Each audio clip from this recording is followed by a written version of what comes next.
રોટલી ભલે ઘઉંની જ બનેલી હોય છે, પણ પેટમાં ઘઉં સીધા પધરાવવામાં નથી જ આવતા.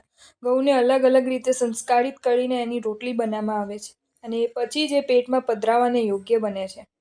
શરીર પર પરિધાન થતા વસ્ત્રો ભલે ન કાપડમાંથી બન્યા હોય છે, પણ કાપડ સંસ્કારિત થાય એ પછી જ એમાંથી બનેલા વસ્ત્રો પરિધાન લાયક બનતા હોય છે. કાતર આખરે કરે છે શું? કપડાને સંસ્કારિત કરે છે, યોગ્ય આકાર આપે છે અને યોગ્ય વળાંકો આપે છે.